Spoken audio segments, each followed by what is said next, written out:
Jom unboxing If Love Sassy single breast pump yang heavy duty ni. Okay.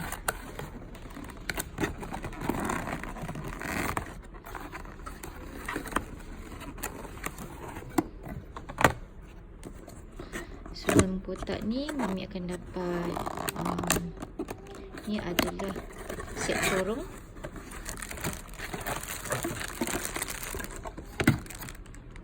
Okay. Dan dalam box ni dia ada warranty card dengan manual instruction. And yang ni adalah motor pump. Okay, kecil je dan sangat ringan. Yang ni dia punya plug. Adapter dia. So nak pasang dia, cucuk kat sini.